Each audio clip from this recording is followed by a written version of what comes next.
welcome to Turtle Tracks Podcast. I'm your host, Brian Van Hooker, and I'm here today with Ben Bates and Dustin Weaver, the creative duo behind many of IDW's Bebop and Rocksteady Teenage Mutant Ninja Turtle stories. So how you guys doing today? Doing great. I'm Ben. Hey, this is Dustin. It's great to be talking to you guys. So, I know you guys both work on the stories, but if I'm correct, Dustin, you're primarily the writer on these turtle stories, and Ben, you're primarily the artist. Am I right on that? Yeah. Cool. Yeah. Were you going to say something about that, Ben? Well, no, that's amazingly true, but, you've done a lot of art, and I've been there, we've been sculpting the story the whole time. But yeah. I think, I probably have done the bulk of the art, and you've done the bulk of the writing. Yeah, that's about right. In that vein, what is your guys' process like? Like, how do you work together with each other? There's a lot of talking. Just talking to each other about the story, about what we want to do, what our goals are, and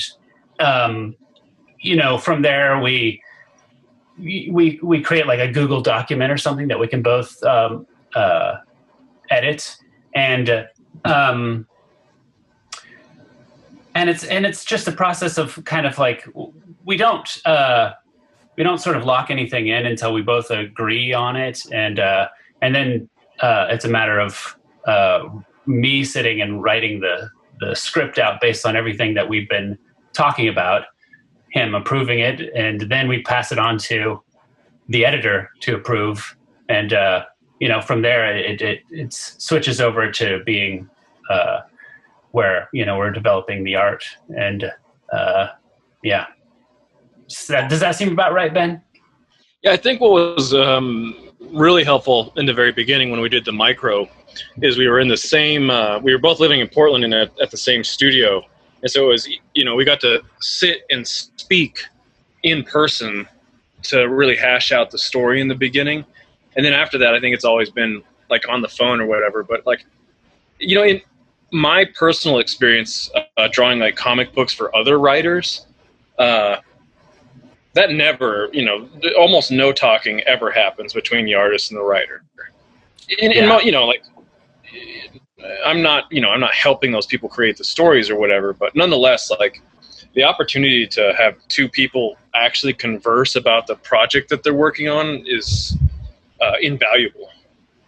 Yeah, the collaboration really depends on a lot of communication. Oh, very cool. Before we get much further, I wanted to ask how both of you got into comics. So I guess, Dustin, starting with you, what brought you to comic books? I got into comic books when I was around 11, 12 years old. And it first started with the Marvel trading cards. I had a bunch of buddies that were suddenly had these cards, and I became interested in what was on them. And it was also a great way of learning about what the characters were about. And from there, it's like I kind of it was also about the art, because I was very into drawing already, and I was primarily a drawer as a kid. And so the artwork on a lot of these cards, there was a lot of Arthur Adams artwork, who is just really phenomenal, and I was drawn to that really in a strong way. And so it first started where I wanted to just copy these drawings, and which led me to getting the comics. And I think the first comics that really hooked me in were like Wolverine and X-Men stuff, which was driven by my looking for artwork that I was really drawn to. And it turned out to be like Jim Lee and Mark Silvestri, guys who kind of follow in the footsteps a little bit of Arthur Adams. This very detailed kind of stylistic look, but from there it was right. That was only a year before Image Comics started, and I got very interested. I was right there for that. I was very into image. And when I decided that I wanted to pursue it professionally when I was about 14 years old. I was diagnosed with non-Hodgkin's lymphoma, which is like a cancer, and I went through chemotherapy. But my family, when you get cancer, you can go to Disneyland for free. Yeah, it's one of the perks, I guess. Is you can call them up and they're cool about that. At least they were then. I hope, who knows what's going on. But my dad, he was the one making the arrangements, and the person that he was speaking to on the phone about it, I guess he got to talking about me and my cancer or whatever, and then talking about how I liked drawing comics, and the person he was speaking to had been, before having that job, the receptionist at Wildstorm Studio at that time it was called Homage Studio, and which is where Jim Lee worked.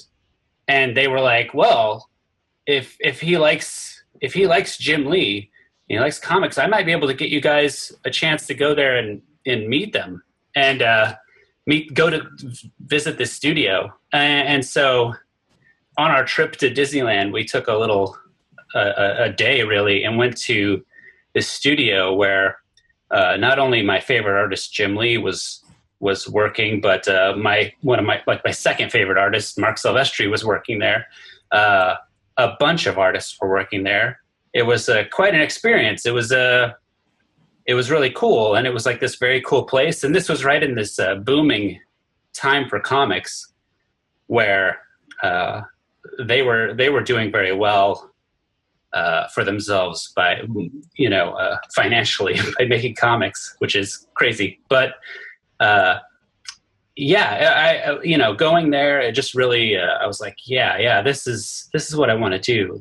I didn't know, I hadn't really taken it seriously as a job, like it was as a job possibility at that time, until I saw that there were people doing it and met them, and I was like, yes, that's what I want to do. And it was basically driven in that direction ever since. Oh, wow. If you hadn't done that at such a young age, if you hadn't had that opportunity, what do you think would have happened? Do you think would you have given up on drawing entirely? No. And I think I probably would have come around to the same conclusion that that's what I wanted to do, but I might not have come to it at that point. I might not have seen it as very realistic. Yeah, that's my reality. I didn't think it was realistic, and I didn't become a professional comic artist until like 26. Not that I wanted to be, but I just lived in like really small towns in Texas and in Wyoming, and it was difficult to find a pathway to a profession. But I will say, I'll jump back to those cards were incredibly, and I didn't really think of this until recently, how important those Marvel trading cards were. I only had a handful of comic books ever growing up, and I was really interested in them, but it'd be like two issues of Avengers from 83 and 87 or something, and I'd have no idea what was, who these characters were or what the stories were. And then getting to be able to buy those cards, which on the back would have essentially the major highlight of their narrative. Yeah. Allows, I didn't need to read hundreds of issues of comic books to be able to just pick up, issue 300 of Spider-Man and have a decent understanding of who his enemies were and what his major beats had been over that time. And even in retrospect, some of the cards that I thought were the coolest thing, the stories they implied, I read later on in life and was bitterly disappointed by how lame the stories turned out to be. So those cards, there's something valuable to that industry, I think, giving these little collectible bite-sized pieces of trivia, maybe. I don't know if trivia is the right word, really, but Yeah. There's something accessible about them, sure. I had a lot of cards growing up too, and it was like, and I would collect cards and things that I never. I got a lot of X-Men cards, and I think I watched the cartoon, but I didn't read comics until later for them. It was just there's something very, I don't know, accessible about them for sure. Yeah. Did you have like those the X-Men trading cards? Because there was a series that was all drawn by Jim Lee, and they were awesome. They looked great. I think so because I don't know because of what I've held on to every Turtles thing I've ever had, but I don't know about X-Men, but I know that when I see X-Men in my head, I still see Jim Lee, and I think that that's just how I almost permanently associate them. So I think it was. I sincerely don't know. Yeah. And that's still like I'm actually there's a piece of X-Men art in front of me that's Jim Lee. Like that's still how I view those characters even so many years after he stopped doing them. So that's definitely his whole style really defined a whole generation of people's idea of those characters. Oh, for sure. I mean, that also went into feed into the cartoon too, to some degree. So I mean, I'm sure. Yeah. So, so how did you guys come to handle Bebop and Rocksteady? I mean, I'm sure it's a direct path, but I mean, what found you guys to IDW and the micro series? Oh man, it was lucky. Again, Dustin and I were both living in Portland, Oregon, and we were both members of this highly elite comic book collective called Periscope Studio. And in there was this dude named David Hahn, and I always liked David. And I think in passing he said something about how he wasn't able to do like an issue of Ninja Turtles for IDW. And I was like, whoa, hey, if you can't do that, can I want to draw Ninja Turtles. And he's like, oh yeah, well this was months ago, but I'll still give you the editor's email, which turned out to be Bobby Curnow. So I wrote to Bobby, and told him that, David Hahn was super lame and that he should try to hire me instead. And that was how that started. That was how I got a relationship with Bobby. But then it's important to badmouth other artists so you can get work. Yes. I think I had done, the issues 17 through 20, and I think that Bobby had just asked. He's like, "Hey, do you want to draw, one of the micro issues?" And I think this is exactly about the time when I had, I never wanted to be just a comic book artist, and so I was like, "Can I pitch you a story, or can my buddy and I pitch you a story?" And initially, I was partnered up with this other dude named Jeremy Barlow, who was another guy of the Periscope Studio. But then he just mysteriously disappeared one day. He was a writer. Yeah, he was not an artist. He was a writer. But he didn't want to do it ultimately. And Dustin, I think you just kind of rose to the challenge at that point, right? Well, yeah. I mean, the three of us were buddies, and I was really looking forward to sitting in on those discussions of what that story would be and having some input. Yeah, because you had a Marvel exclusive at the time. That's contract. Right. So you were able to sort of live vicariously by participating in the development of this story with Jeremy and I. Yeah. So I had a Marvel exclusive as an artist, and I was working for them, and you guys were going to do this Rocksteady, or not, it was just going to be part of the Villains micro series. Yeah, and there was no talk about Rocksteady Bebop at first. Yeah, nobody knew what it was going to be. They were just open to pitches for a villain, and I was excited that you guys were going to do this. And then when Jeremy dropped out of doing it, he got other obligations. I was kind of disappointed, and I was like, well, hey, what if we do this? What if we pitch something, and I'm exclusive as an artist to Marvel, but I did go to Marvel and kind of go like, hey, is it okay if I write this other thing? And they didn't really care.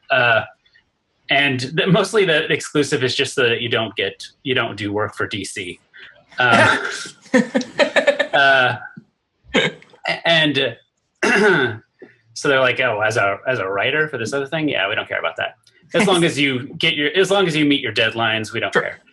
And so, I guess Ben went to Bobby or whatever, and I don't know if you asked him about like, hey, is it cool if I pitch you something with this guy Dustin? I don't know what he knew about that before we started pitching things, but that's a good question. I don't imagine. I mean, like at the time, there's no way he's going to say no because of your reputation, right? Like he's not going to be like, oh, Dustin Weaver, no, thanks. Yeah, I don't know, but I mean, it's the thing is it is kind of difficult as an artist to get. It's a little difficult to get an editor to give you a chance to write something. Oh yeah, man! After those image guys screwed it up for everybody. Let's not get into that too much, but. But yeah, so I mean, we initially started pitching stories for the character Slash. We were interested in doing a story with Slash, and we didn't even consider Rocksteady and Bebop. I think because I think at that point he did say Rocksteady and Bebop were going to be a part of it, but I remember just immediately assuming like, oh, well, they're so big, in terms of character that they've already got that all locked down. They know everything about it. There's no way that they're gonna let us write that. Yeah, exactly. Yeah, we figured those characters were too important to let a couple artists take on, and not some established writer. So we did like 2 different pitches for Slash, and then I think Bobby was just like, why don't you guys like, why don't you try writing a pitch for Rocksteady and Bebop? And we were like, oh, okay, yeah, sure. Yeah, right. And then that was the revelation that they didn't have like anything figured out. It was like it was wide open for us to just, go however we wanted to go with the characters. There was literally, aside from them, they're like, I think they, at that time they had only appeared in like, what was it, the Raphael Micro? Yeah. And other than that, there was literally nothing that demanded we had to. Or wait, no. And then behind the scenes, though, they had been starting to like, because we did have to adhere to the Karai had. Yeah, there was a storyline there. Where she said beat everybody up, and whoever doesn't get beat up that badly is the winner. Yeah, there was some little bit of a story established there, and they did have a scene where they were getting mutated, and I think like Rocksteady is saying like rock and roll or something. And yeah, that's right. So that did exist as well. So we had a little bit of like a little bit of story that we had to stick to, but other than that, we had kind of a lot of freedom to develop the characters however we saw fit.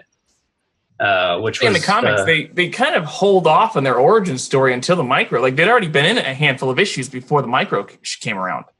Yeah, they had like a few appearances. Yeah, but pretty minor. We had there's a lot of like Ben says, it was pretty wide open for how we could interpret the characters.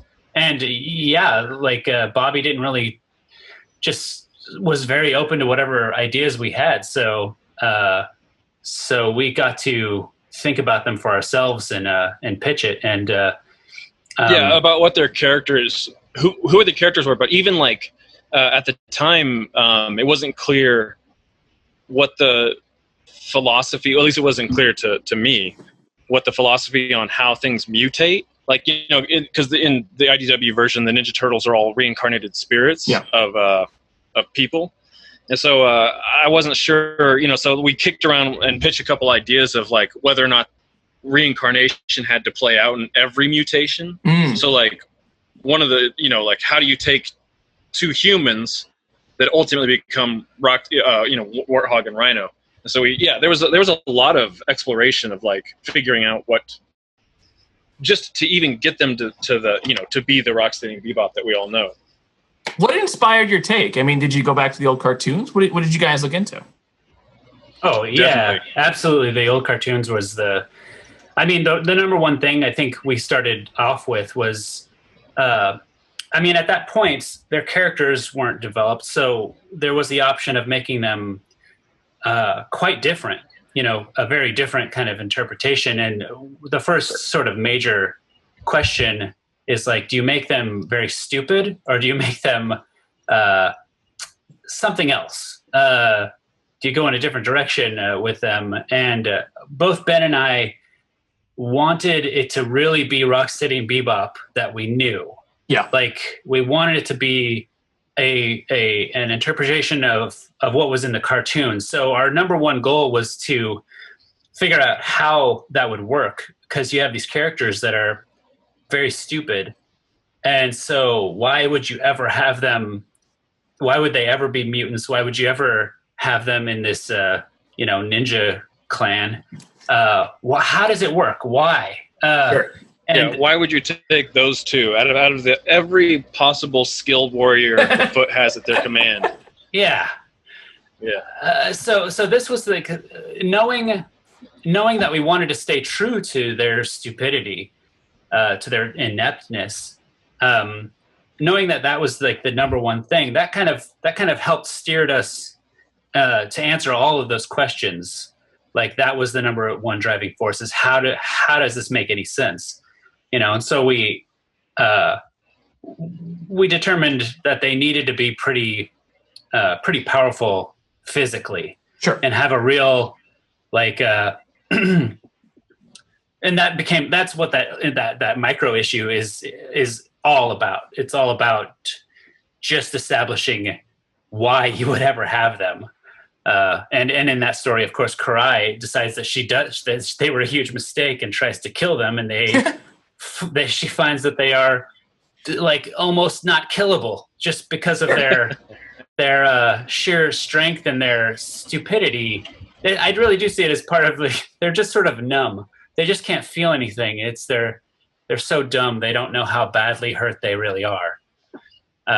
It's very much them. It's what I love about your guys' take is, and I don't like, I'm not to hate on anything else, but I mean, in recent history, the 2012 cartoon reimagined Bebop and Rocksteady to a further extent and made them not the characters we were familiar with, and then over time they became dumber and more resembling the classic Bebop and Rocksteady, because I think it's just the right. I don't know. I think that's what people want from those characters, is to be funny and stupid. And you guys embracing that and being like, okay, yes, they're dumb, but like, what? Why the hell then would they bother with hiring these guys? Is just that they're unbelievably strong. Was perfection. It's great. Oh, thanks. I think that cartoon version is a good example of where things could have gone, and where I feel like what we were kind of resisting. And I think that was they were probably developing their version at the same time we were developing our version. And it could have gone that way, but it seemed like we wanted to really make Rocksteady Bebop, like the actual Rocksteady Bebop that we knew. Yeah. I don't know. You have anything to say about that, Ben? What you're like? Oh, I think that's 100%. I mean, the only thing I would add is in regards to that 2012, how inconsistent those characters just, they weren't Bebop and Rocksteady when the two characters were initially revealed, their human forms. Yeah. And so it was a crazy surprise, like, oh, what the heck? These guys are going to be Bebop and Rocksteady? And that more and more, like if you go back to that human that Rocksteady is, I don't remember what his name is, but when he first appears, his whole shtick is really interesting. Yeah. That, just all falls by the wayside. Anyway, that's the only thing I would add, is that, those guys really blew it.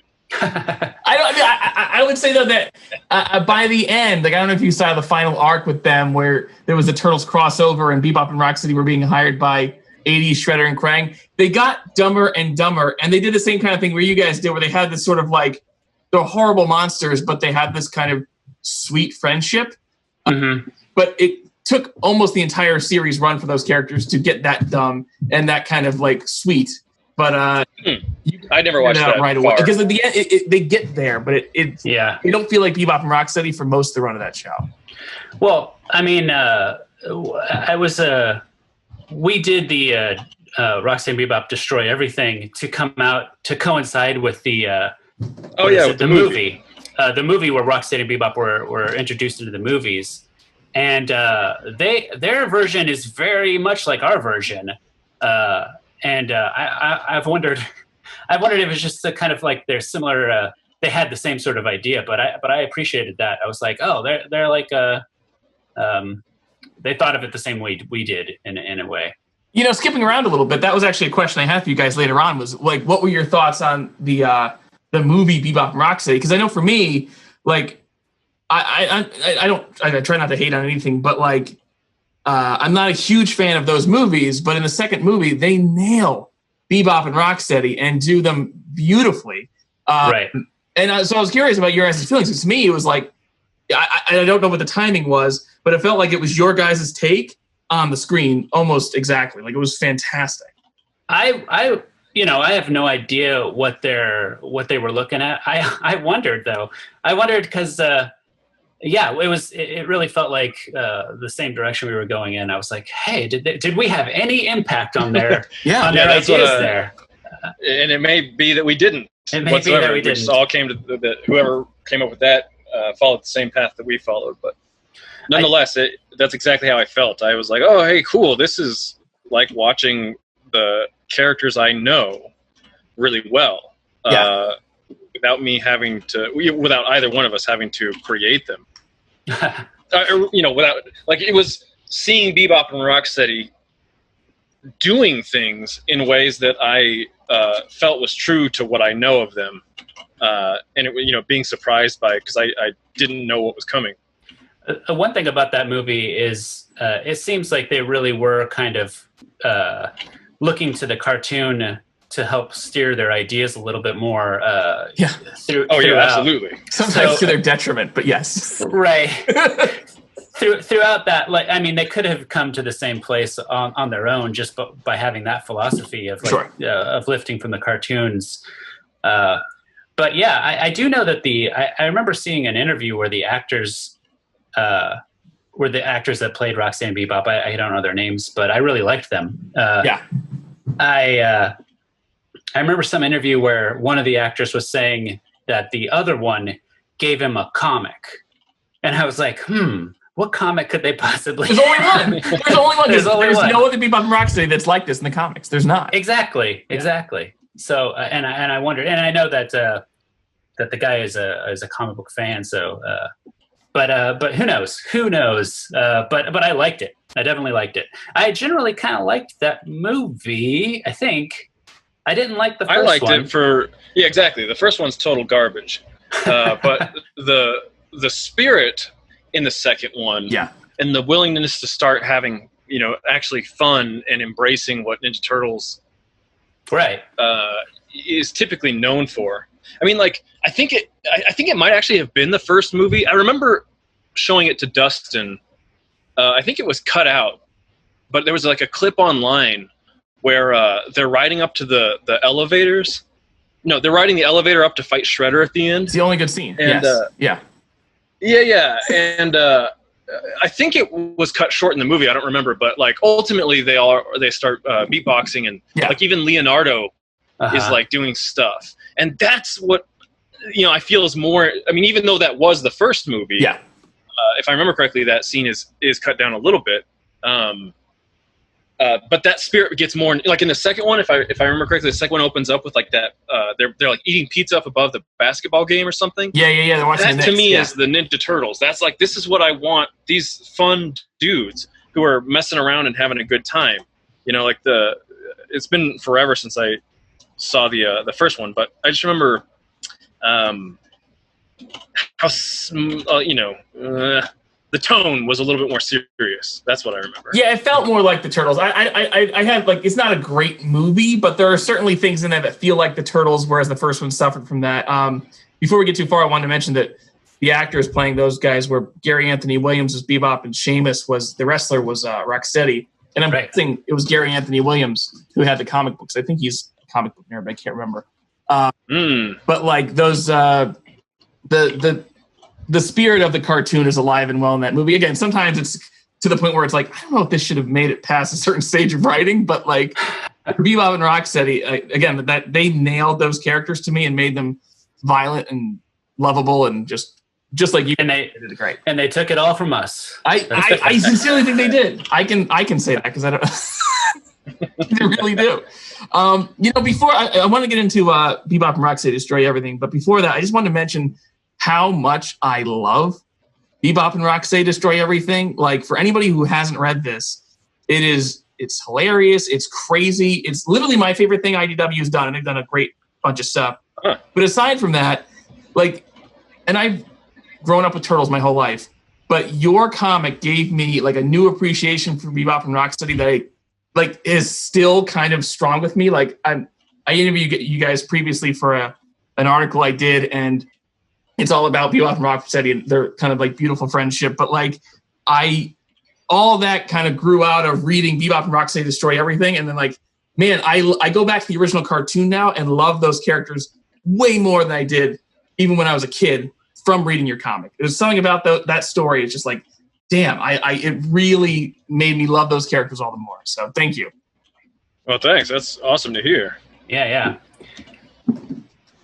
So tell me, how did that come about? Where did Destroy Everything? Was it because of the movie? They wanted just a comic to cash in on that or tie into that a little bit? Or? They wanted to have Rocksteady and Bebop, enter into the limelight. But if I remember correctly, it was Bobby who wanted to have it to be about time travel, right, Dustin? Yeah. Bobby came to us and he wanted to do. We've been kind of talking with him a little bit about possibly doing more with Rocksteady and Bebop. And then when the movie came along, they're like, well, we wanted to maybe do this 5-issue series. And his idea was to model it after the Turtles in Time series. Yes. Where maybe, I mean, it was very wide open. It was like, maybe we would just write a 1 issue or because the Turtles in Time series was broken up into different creative teams, and each one took place at a different time period. And that was kind of the idea, like maybe just follow that as the template. And, he was kind of putting it to us because we had done the micro, how involved we wanted to be. And we could just write 1 issue, or we could write the whole thing and maybe get a different artist for each issue, and Ben could be one of them. Maybe even I could be one of them. Who knows? But right away, I really love time travel stories.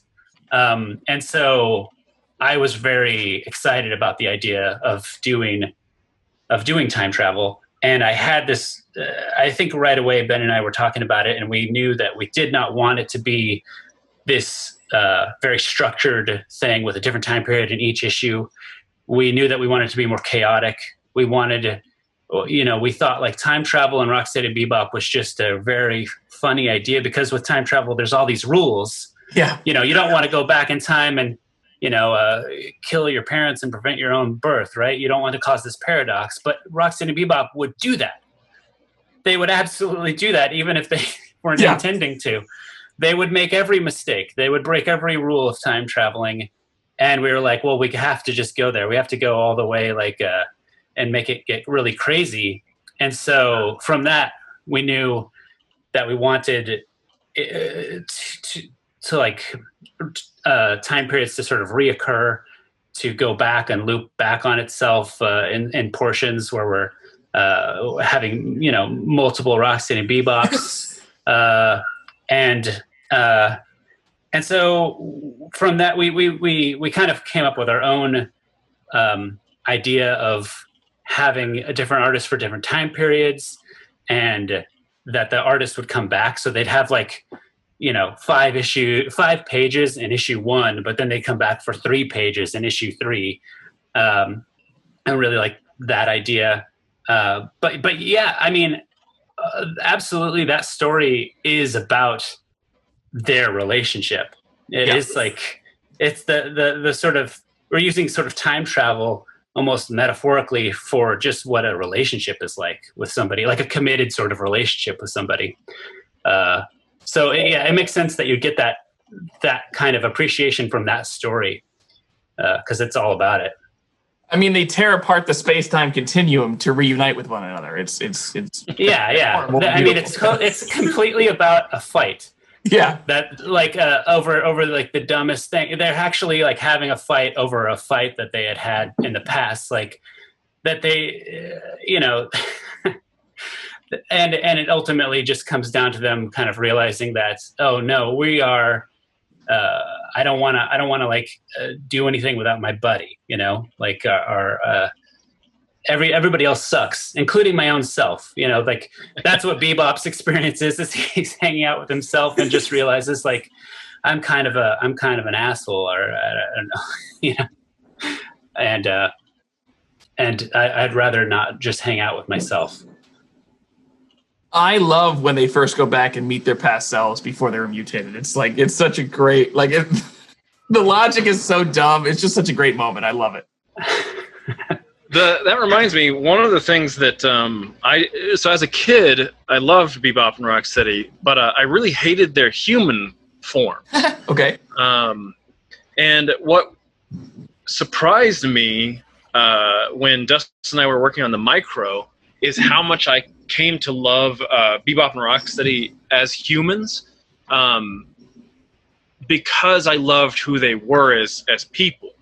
And so when we mutated them, I was like, oh no, I really want to spend more time with them as humans, which was I mean, and we've done it every single time, even in Hit the Road, we managed to bring back the humans again. Yeah. Because I love, it's not, as a kid, when they were human, they were basically meaningless. The only thing that made them interesting was the fact that they had become mutants. And that was one of the things that Dustin and I worked really hard on, was to make sure that they were interesting, at least to me, outside of being a mutant, And then every single time so far, whether we can do it a fourth time to return them somehow to get the human of them again, I don't know. Yeah. But that has been a really important factor every single time, because they're interesting to me as characters, regardless of whether or not they're in their mutant form. That kind of goes back to solving the problem of Rocksteady and Bebop that we had from the at the very start, which was, what do they think of being mutants? And I think the initial thought would be that people wouldn't really want to be mutants, and that it would be this terrible thing. Like, what are you gonna like? What about your romantic life? What about don't you want to fit in or something? But like, yes. we decided right away that there's no possible way that they weren't pleased with being mutants. Sure. And so that really pointed us in a direction of like how to think of them as characters. I think that for them, it's just another kind of like level of like body modification. It's no different from like getting a piercing or a tattoo. It's like the ultimate sort of piercing or tattoo is just to become a warthog, And then, interestingly, though, part of their psyche, like in Hit the Road, when they lose that, when they return back to human, one of my favorite little just, thoughts is they're working at the port, and Rocksteady has risen up to the level of manager or something like that. And if you were to talk to him, like if you're one of the coworkers and you're sitting around drinking coffee or whatever, and he could tell you like, oh yeah, I used to be a rhino man, I've lived with dinosaurs, but now he's just like, well, back to work, and he like, it is one of the coolest things that they've ever done. But the moment they lose it, it's not like they're, they've lost a sense. It's like they can kind of roll with anything. I'm regretting we don't have that scene in there. There's just the very casual. There's so much funny shit. I mean, like I'll go back and forth between Hit the Road and that, but like you're just reminding me of that one scene, and I think I told Dustin about this previously when we spoke, but like where they're going through the odd jobs, and I don't like those, but like Rocksteady as the door-to-door knife salesman, I was just crying with laughter. Like it's just so fucking funny. Like it's just the sequence of them going through odd jobs and failing at them is obscenely funny. So like it's so great. Yeah, it relies entirely on Ben's art to like that whole sequence is just purely a visual, relying on Ben's like comedic chops as an artist, which he has in spades. Let me ask you. Yeah, luckily. Go ahead. Yeah, dude. Sorry. But yeah, the artwork of his face darkening, Ben's artwork is just like, oh my god, it's so funny, and it's that both comics like Hit the Road came a couple years after that one, and they complement each other really well, but they're both hysterically funny. Let me see. I wanted to ask you guys something. You guys did a couple things in the first one, especially where like you established certain things about not just about Bebop and Rocksteady, but the broader universe. So like you established that Renee is the same Renee that we've known from the Mirage comics and in every Since Dimension. Did you guys have to get that idea cleared or anything like that, or was it just? Yeah, it's crazy. I think we just put it into our pitch. Like, we kind of between ourselves, just talked through the story, got all the ideas, and then we sent a pitch that was the entire story, and just kind of a synopsis of the whole thing, and that was just part of it. And they never said no. It is basically all it came down to. Yeah, that's how. Luckily, fortunately, that's how a lot of the of working with Rocksteady and Bebop went, where there was just so much freedom to inject our ideas. And that's part of the cool thing about Bobby is he's very, very open, very willing to explore possibilities, I guess. I really actually am curious of what their reaction was. I feel like there might be some other indications that Renee operates in that way in other sources within like other media. I'm not sure. I don't know if like that idea has occurred outside of our story, but we really liked that idea. We wanted to. It was at that point where I think that when it came down to time travel, I wanted to look at how time travel worked in the Ninja Turtle comics in the past, and so I looked back to like the Mirage story that we end up referencing, and that sort of inspired how these things connected. Because I liked, I don't know, just reading that comic and going like, oh well, we could kind of like spin out of this. In a way, like you utilize this and kind of create a multiverse, but sort of connect them through this time travel, and ultimately, Rocksteady and Bebop accidentally create the Mirage universe by the end of that. Wait, they do? I'm sorry, forgive me. They create the Mirage universe? Yeah, kind of. They. Gosh. Did I miss something? I'm sorry. I'm gonna have to think of it's been so long since I thought about the comic. How did that work, Ben? Do you remember? I don't remember how it implies that that's the. I know that it does, but I can't remember. It's been so long. I'll have to go back. I love though that it was. It's not like super. What's that? It's not like it's not like it's hammered home or yeah. I'll have to double check. I might have just missed the subtext. I love that it ended up being that Renee was the same Renee. Oh, I mean, when your guys' head is she also the same Renee that's in the cartoons in 2012 and 2003? Like, is that the same Renee to you guys? To me, yes. The moment that the decision was that she's jumping between, then yes, this is Renee is the constant. Yeah, we also kind of established that story, like her life is really long, so that could maybe account for different sort of iterations of her, and we have her at the end of this story as much older, and still not at that point she is the the head sort of time travel person. She's achieved some sort of status at that point. I fully thought of her as kind of a Doctor Who kind of character. That was kind of fun to kind of go like, oh, we kind of do a Doctor Who kind of thing here. Oh, sure. I think what was nice that worked well, Dustin hadn't read any of the Mirage comics as a kid, or at least he didn't read the ones with Renee and Savanti. But I did, and as a kid, I really disliked Savanti. I wasn't, too against Renee exactly. Me too. But I did feel that as a kid, I was always, I'm into. I can take a little bit of the space travel and stuff. I think, but I love when the turtles are on Earth and basically dealing with much more. I don't know, normal situations, I guess. Sure. It can be crazy or whatever, but I just don't care about like going to an alien planet and all that sort of stuff. Or in this case, going into the medieval ages or whatever. So when it was kicking around the idea, with time travel having to utilize Renee, my goal was, we got to make Renee cool for the first time. As a kid, I didn't like this character. We got to figure her out.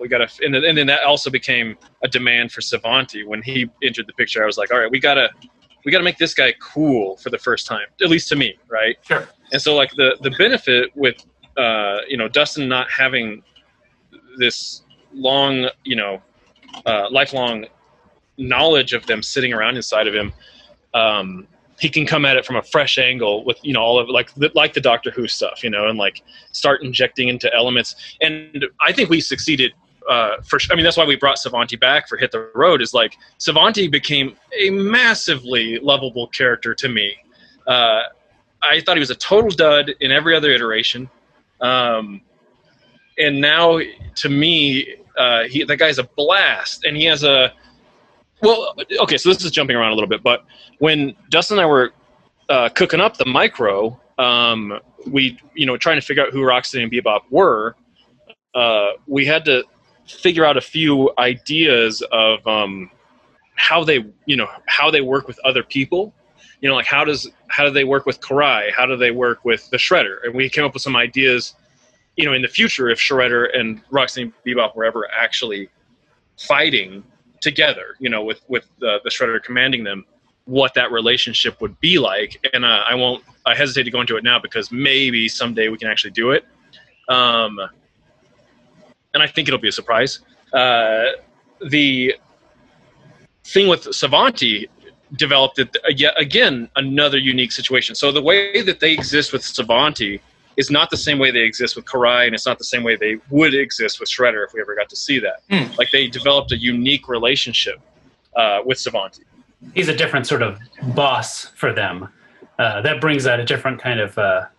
they relate to him differently, because he's also kind of silly or something. He actually also didn't have huge affection for Savanti, so having him beaten the shit out of several times by Bebop and Rocksteady, welcome to me. Yeah, exactly. That's part of. In many of the jobs I've had, there's a catharsis. Is that the word I'm looking for here? Sure, catharsis. Sure. To take out my displeasure or aggression on. That scene that you draw, where he comes back and he's gone through this whole like adventure with them, or this whole time, and he comes to them and they have no idea who he is because they haven't yet met him. And they just beat the shit out of him. It's really great. Yes. Now, another thing that you guys established outside of like Bebop and Rocksteady was you made Pepperoni kind of a permanent pet to Raphael, and now he's still in the IDW. He's in every issue almost. Oh, Pepperoni's the Protoceratops. This would be Anchovy. Oh, wait. I'm sorry, but no, we made both of them permanent. Like, you guys did Pepper. Yeah, I know about Anchovy, but Pepperoni was in Bebop. I think that I don't think we can take credit for Pepperoni though, because I'm almost certain that Sophie had every. She's uniquely responsible for Pepperoni sticking around. The thing there was like, that was one of the things is they wanted to get Pepperoni into the series proper. And and definitely Sophie wanted that, and we wanted Sophie on board for drawing some of the Destroy Everything, and we were totally in favor of getting Pepperoni into the series. So we just were like, yeah, we'll figure out how to do that. They're going back in time. This is the chance. This is the chance to do that. So we worked it out. Yeah, because it was in your book that Pepperoni ends up in the present. So that's cool. It was a request from Sophie. That's awesome. Let's see here. Oh, so there's also this point where, and this is amazing, they're shoving everybody into these portals just to get them out of the way and everything. And you guys have Wingnut and Screwloose, Scumbug, maybe Fishface. I mean, like, were all those characters like the characters to you, or are they just like mutants that resemble them? Because I love they showed up. They're definitely the characters. It was every effort to squeeze in what fun, because I mean, ultimately by putting Wingnut and Screwloose in, we were able to let them, tell a story with them in Hit the Road. So it was just opening the door to, first of all, to utilize characters that I always thought were really fun, really cool. Yeah. And but also, have access to them now. Like, all right, now we can keep playing with them. Yeah, Ben has a lot more knowledge of all of these characters than I do. That going back to what Ben was talking about, where I don't have as much of a history with Ninja Turtles, kind of being a little bit of an asset between the two of us, because like he was saying, I don't have as much of the baggage, but I can always kind of go like, well, let's do this, and Ben can kind of go like, well, we can use this character, or like he has a lot more knowledge of how to make it work. But Wingnut and Screwloose was one that I did know. I don't know how or why I had a Wingnut and Screwloose comic when I was a kid. Well, and so they were one of the few characters that I knew. What was that comic that I had? You know what this is, Ben? Probably Mutanimals. I don't know. It was really goofy. Is it the original one though? Like, so what Dustin is the one that suggested to use dialogue straight out of the original Archie picture. The original Archie appearance of Wingnut and Screwloose. Oh wow! Has dialogue lifted straight out of it. I think that was the one comic you had? I think that was the comic that I had for some reason. Yeah, I don't know why. That's the original. Yeah. But yeah, I had that. So that was one of the few things that I knew. So I was like, well, I want to do something with those characters just because I had some connection. But I didn't know who Scumbug was, and Ben was like, well, put Scumbug in there. He knows what to do. Well, yeah, it's funny. I hadn't realized it was lifted, but I think I do remember reading the word plankton chip and being like, that's straight out of Morocco. Yeah, we used a lot of reference to that issue and kind of repurposed some of it because... Yeah, the first thing they do is throw a rock at the Ninja Turtles. And I think they bean Raphael in the head or something. And the first thing they do against Rocksteady and Bebop and Hit the Road is throw a rock right through the windshield. It's their opening attack. Yeah, I wanted to mention... Go ahead. Oh, nothing. Go ahead. No. Before I moved on from Destroy Everything, I wanted to mention two other amazing pieces of art with it. I mean, the final page of issue number 2, where there's the big crash between the current and past versions of Bebop and Rocksteady. Yeah. Right? Like, there's this amazing, hilarious panel. So I wanted to praise that because it's again one of those moments where I was just like crying, laughing. Are you talking about when they they crash into each other and they basically they drive off into another portal, leaving the other version of them to die? Yeah, when Human Rocksteady is stuck under the truck and Bebop is or under the car and Human Bebop is dead. It's just so I was just crying. It's so funny, and it's all without. It's amazing. Yeah, that's all Ben. Yet again, Ben bringing it. And they get the connected covers by Nick Pintaro because those are really cool. The covers were great. Yes, absolutely. That was that. I mean, I think that was all Bobby bringing him in and asking him to do that. I think. And Bob, on Destroy Everything, with using different artists for different time periods, we had our own sort of list of people that we wanted to bring in to do that. But Bobby had all the connections and was bringing in great people to fill that out. And it was really fun because we could give some artists just had like a single page, and it was fun just to kind of to bring in some people for like a couple pages or something. That was a fun aspect of that. And I think we gave as much responsibility as we could too. I can't remember exactly his name. I think it's Damien. Maybe starts with a C. Is the last name? He's the dude that did the bulk of issue 3, and where Wingnut and Scumbug and everybody shows up. And it was because he was doing the interior. We also were like, hey, do us designs for these guys. Like the one things that that uniquely is I designed the seahorse and Dustin designed the anglerfish. But otherwise, we tried to give as much freedom and responsibility to each artist, so that that's part of what I guess going back a little bit too about how Dustin and I were able to, talk heavily about these comic books and the story and the approach is to try and bring in, even though we're the two creating this stuff, to try and bring in the other artists and give them as much.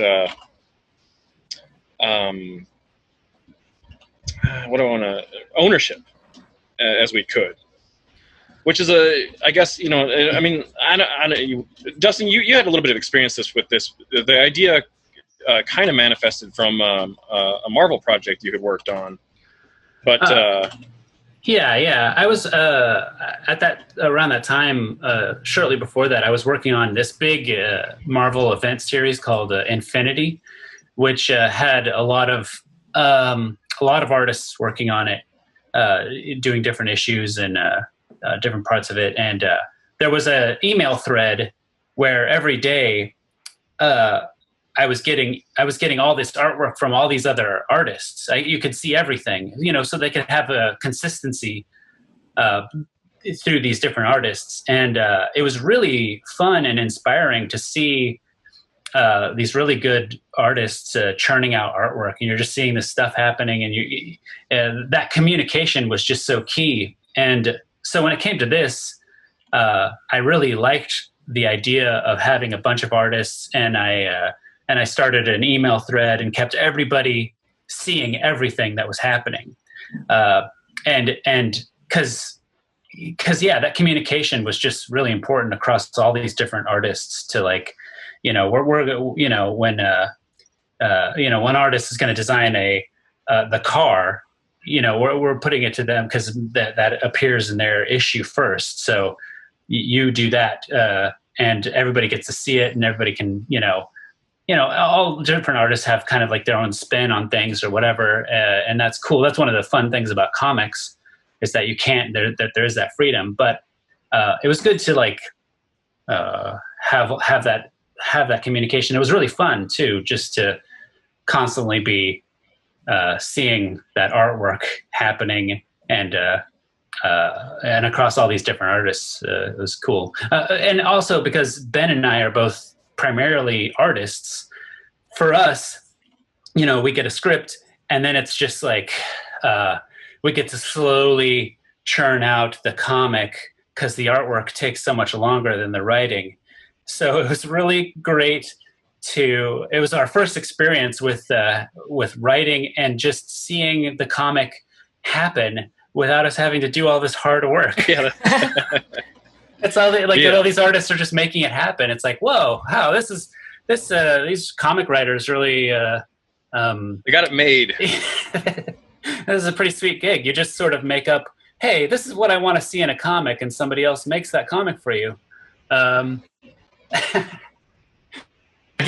started out drawing when I was a kid, and eventually I decided I wanted to be a writer because it just seemed like a lot less work. To be perfectly honest, it was just...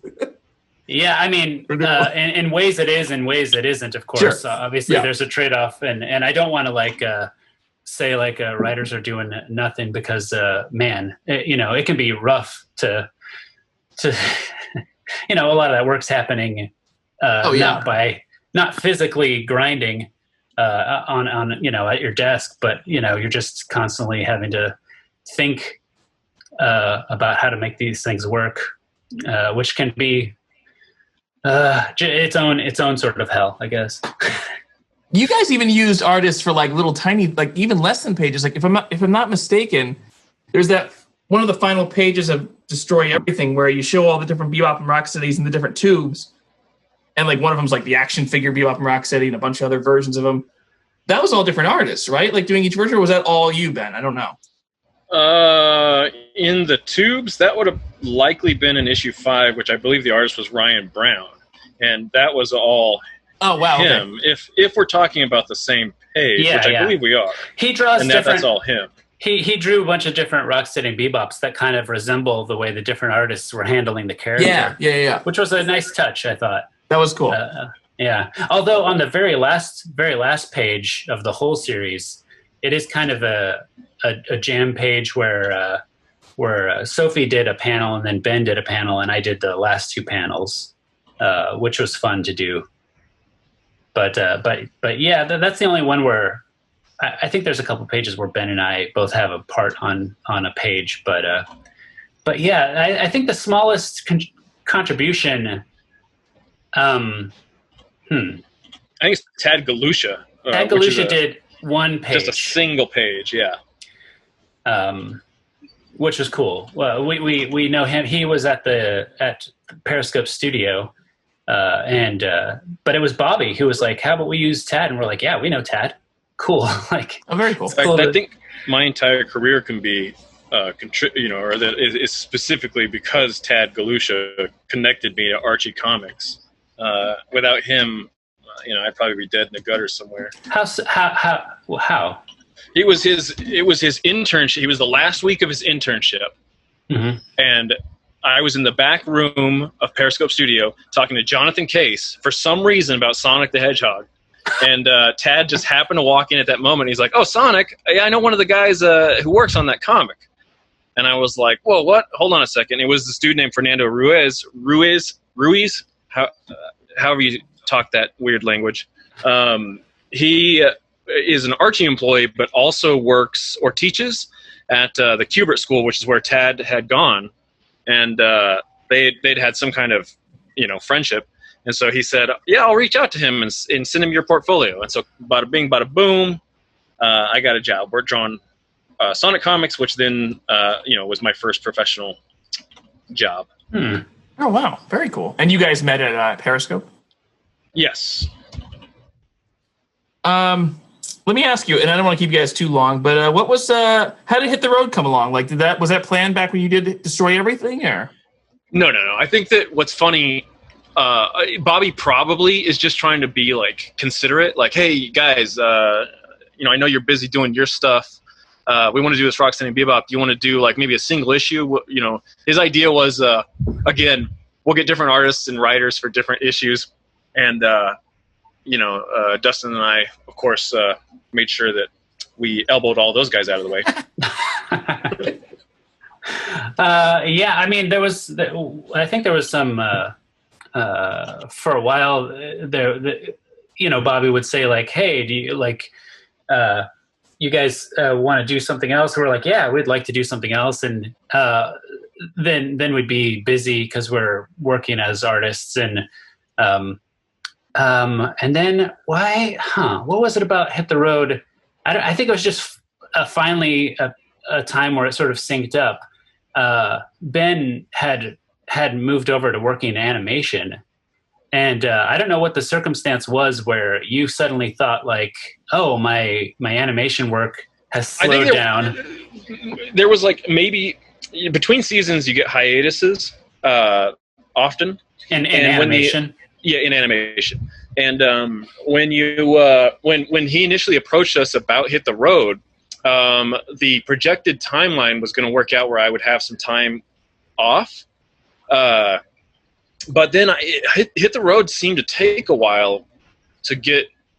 I think we missed the initial intention of when we were supposed to do the work, and I ended up, or maybe it was because I switched job. I went from Marvel to Cartoon Network, and maybe that's what screwed. Either way, it got screwed up where I thought I was going to have some time, and then I wasn't. I was working 2 jobs at the same time, and it was very, very unpleasant.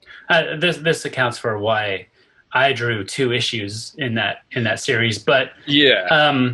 But yeah, it just the timing seemed like it was going to work out for us to do it finally, and we didn't have that specific story in mind. But from the very beginning of thinking about Rocksteady and Bebop, there's so many ideas that we had for stories that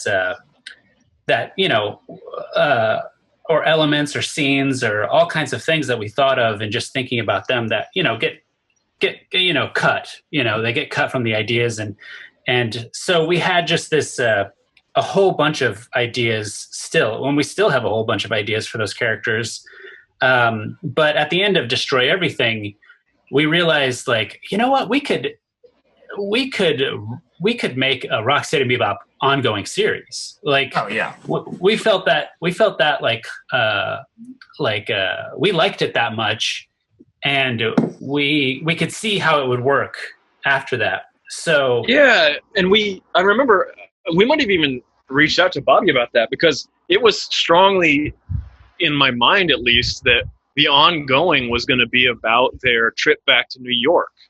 And so when Hit the Road offered, it's like, I think that Bobby had a different idea of what that miniseries would be, because that's right. He said it was more like an anthology thing, where every issue would be its own, own creative team and own little story and stuff. And that's what I'm saying. It's possible that he's always trying to get rid of us.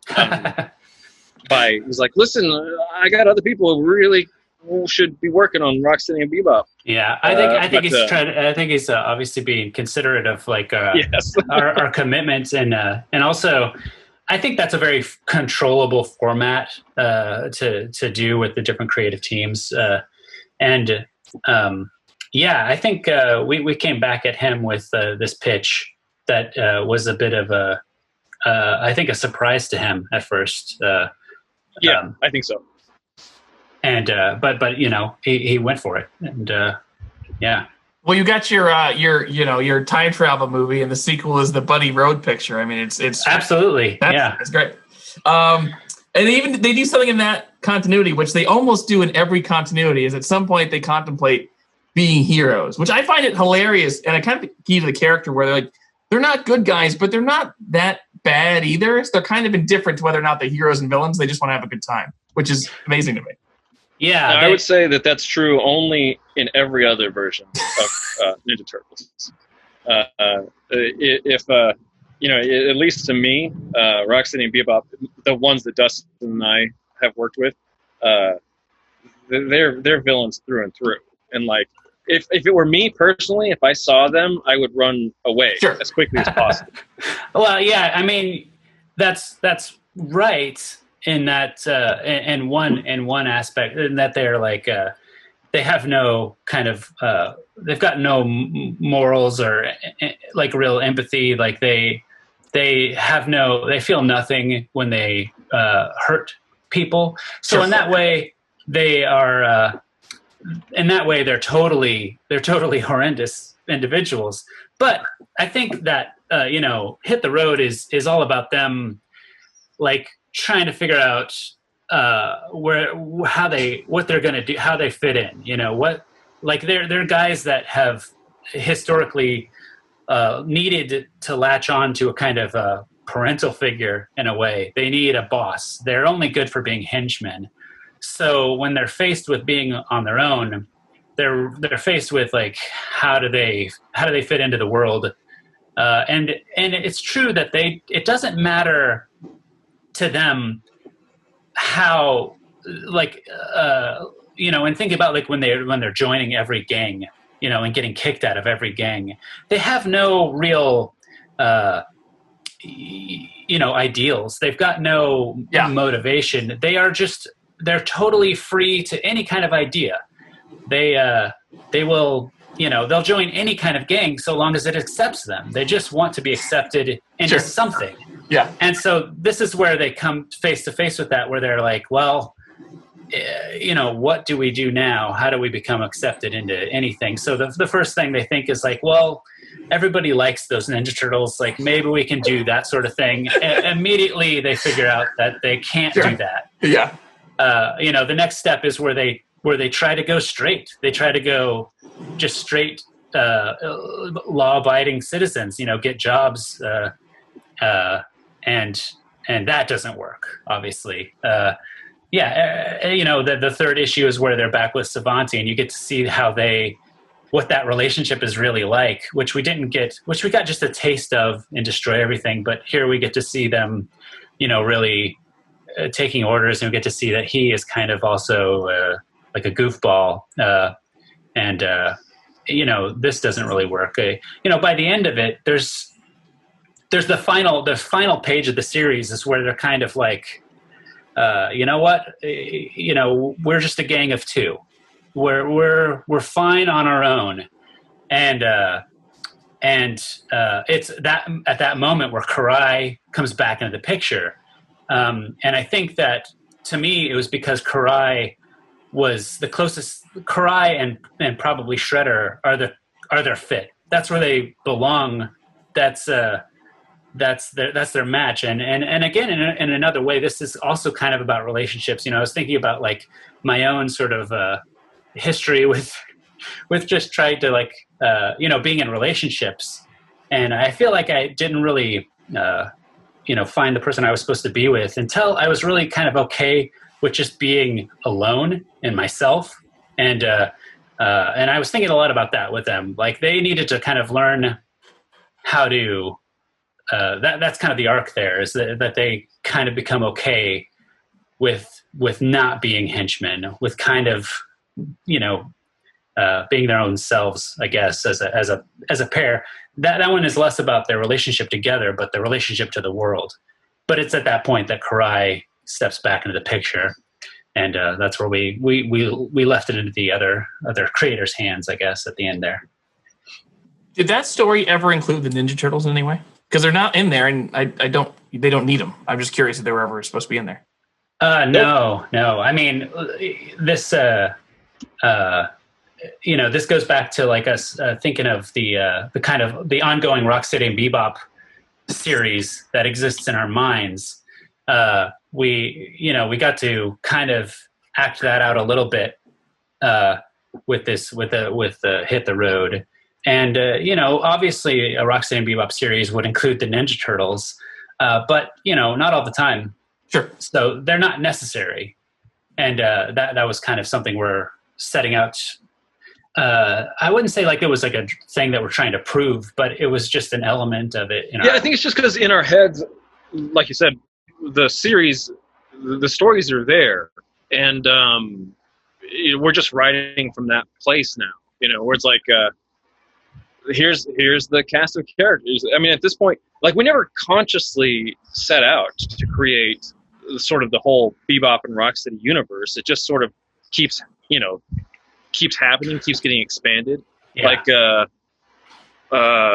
there's a little teaser, I guess, in Destroy Everything. Now I'm getting confused about our own stories.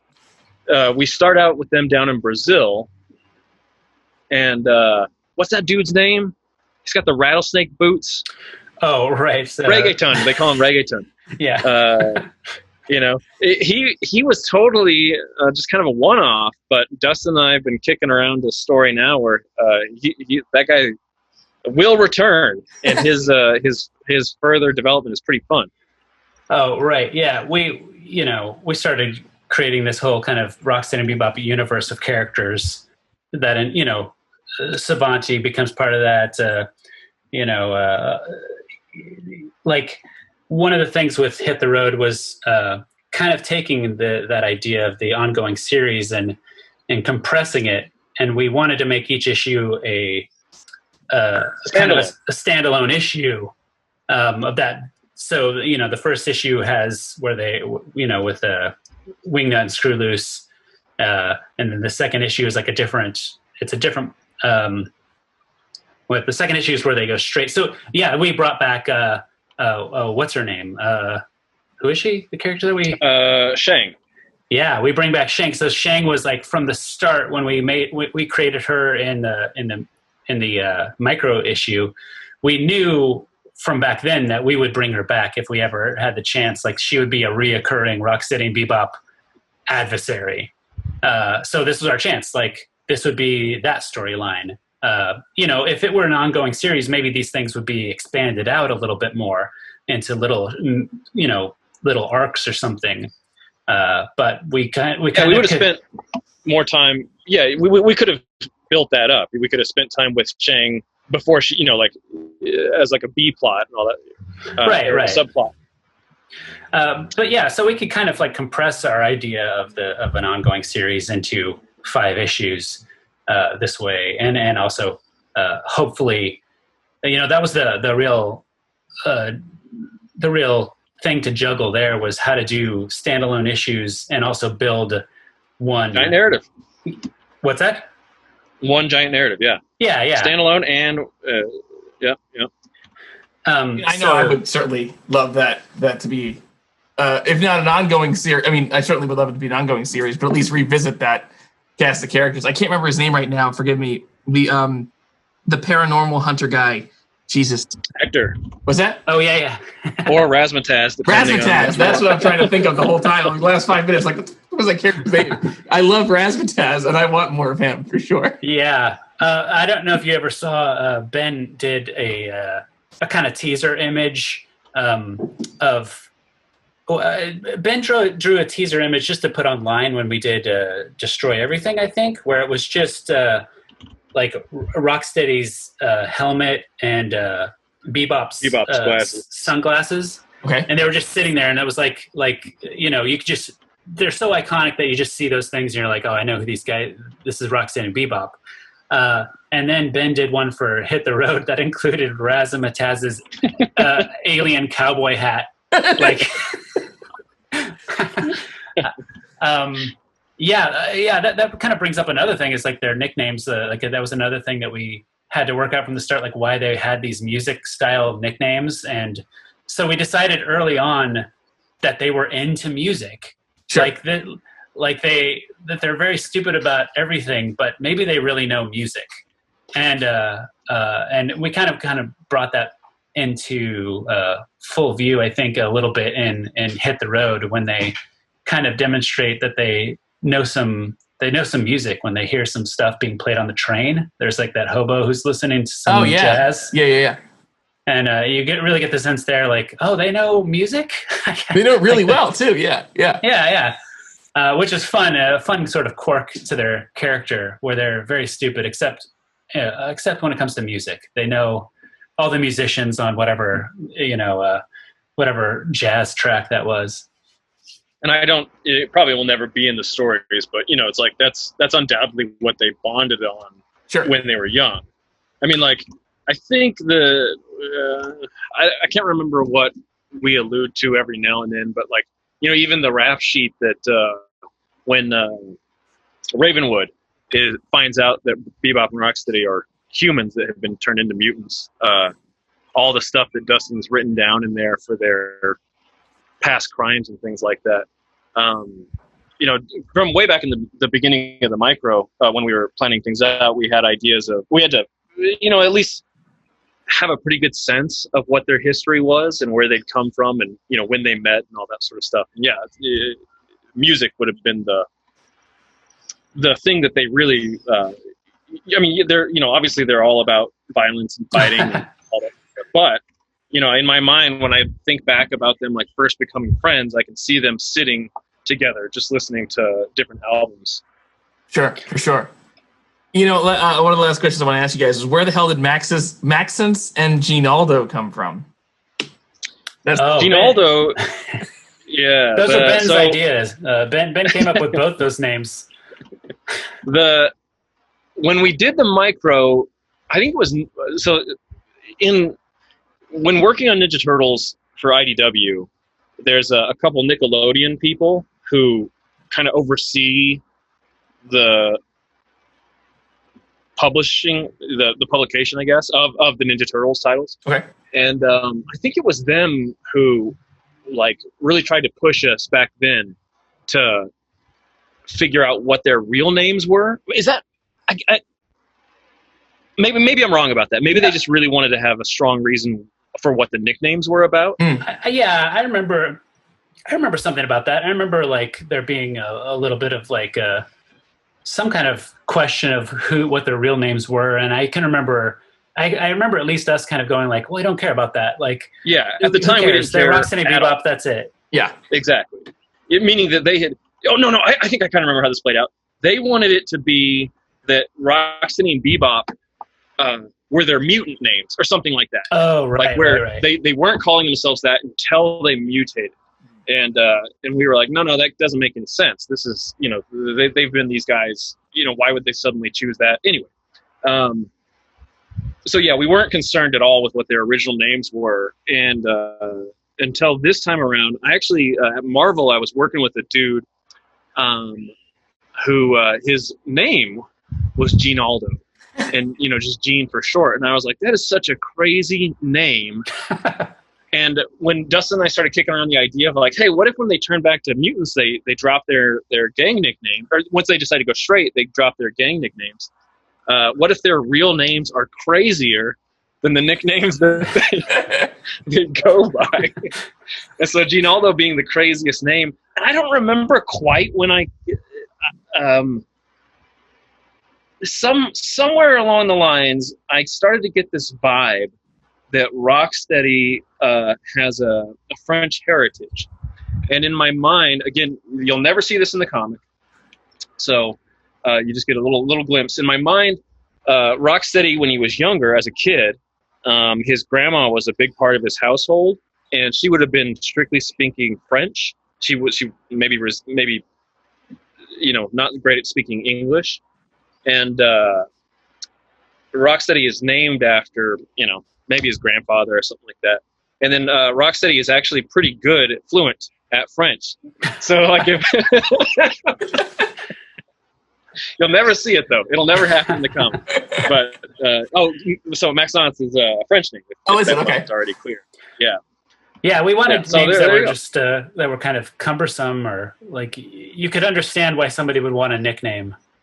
They're so wrong that they must be their actual names. Like they're just, yeah.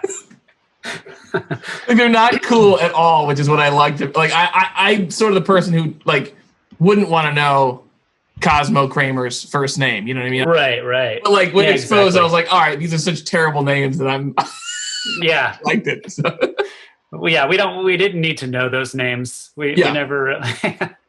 But yeah, Razzmatazz really doesn't fit into their nicknaming philosophy, which is he of course nicknames himself Razzmatazz, which was I don't know why I think we're just joking around about. I think from early on we were joking around about having some other character trying to be with them. Jeremy's the one who.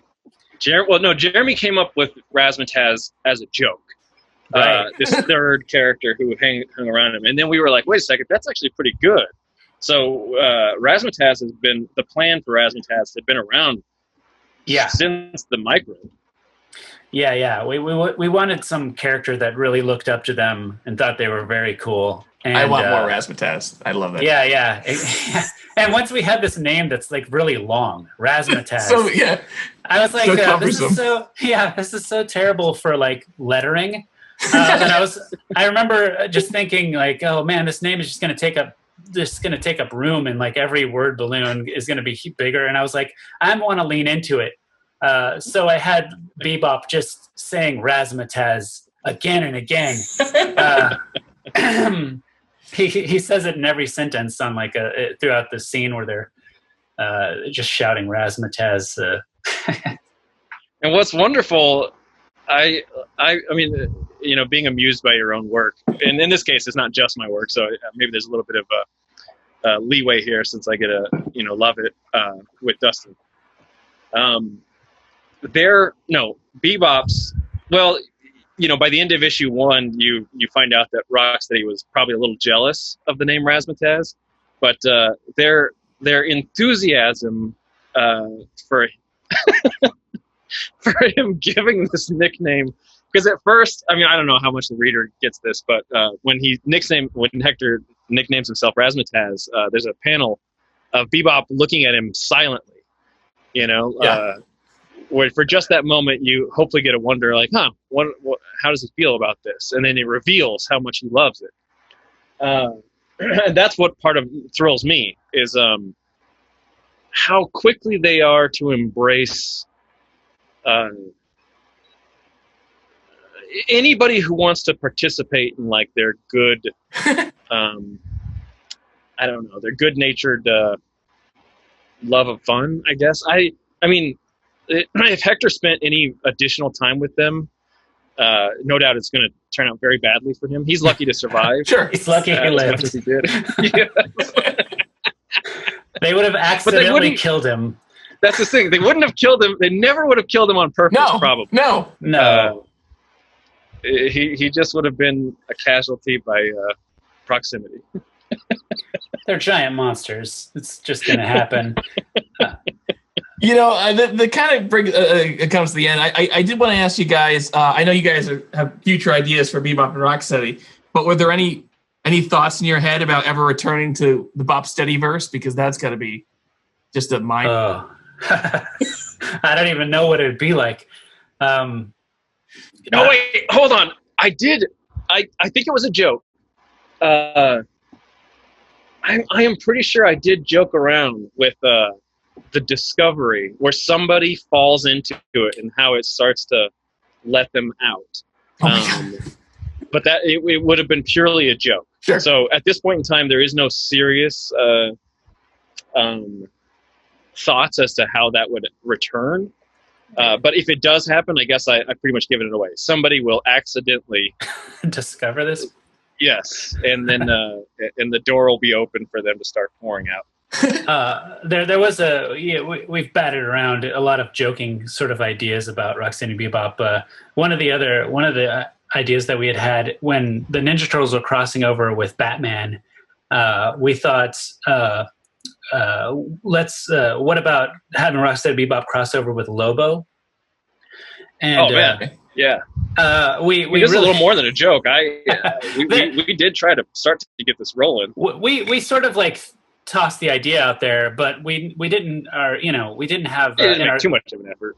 Yeah, well, it just didn't fit in with everything else that we had going on, so we've never pursued it seriously. But it's still maybe one of the number one ideas that we would still like to do if we ever get that, if it ever works out in that way. But it was Lobo. That was the joke. It was Lobo who comes across the Bopsteady verse. Well, this is where I was going. Is just that like using the Bopsteady verse in regards to Lobo. It'd just be there's so many.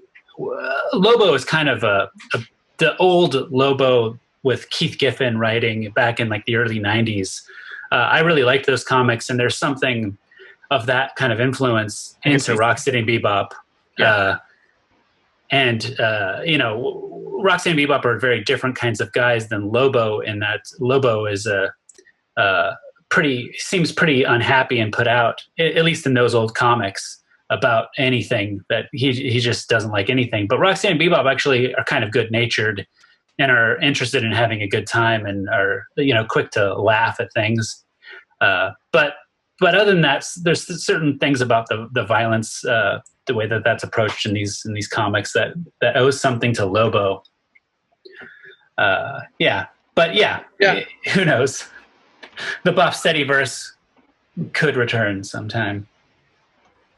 It'll be terrible. It'll just be terrible, though. Oh, it would be terrible. A question for you guys. Do you guys have a favorite turtle? Dustin, you first. Leonardo. Why is that? I guess that wasn't the answer previously. This is a new answer. What?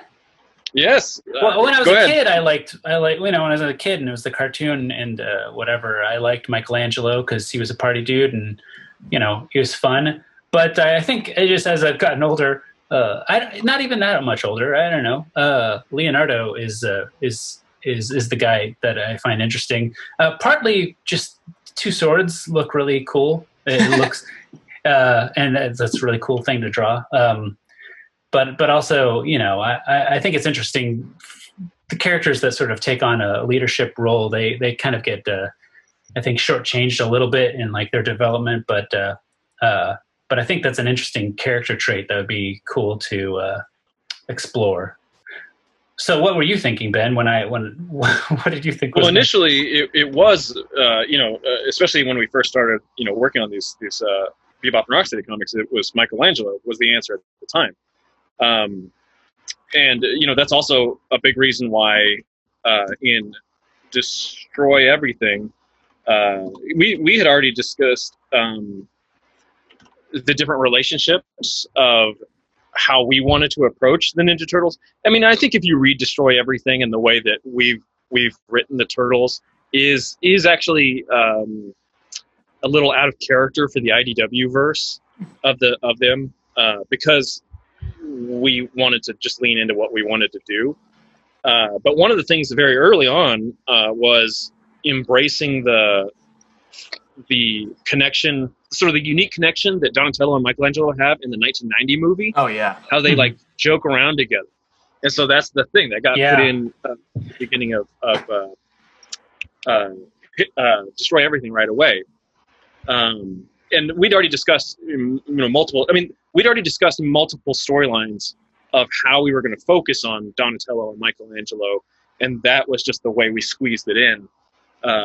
So initially it was Michael. It's interesting that it has changed to become more of a focus on Leonardo.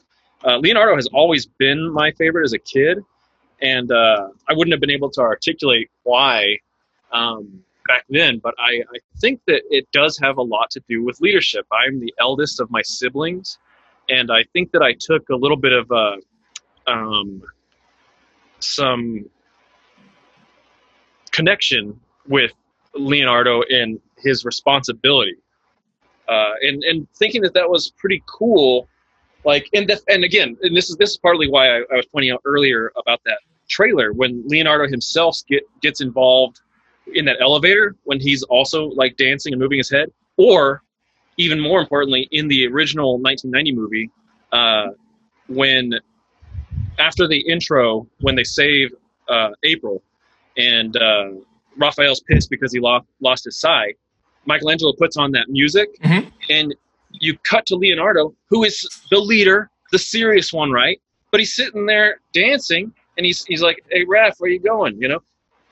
It's important to know that Leonardo is just as much of a fun-loving dude as the other ones. He's not the super serious, stoic character. I mean, he can be, right? He has those elements, but it's important that he's not just the Cyclops of the group. He's still a teenager. Yeah, exactly. That 1990 movie was the major sort of I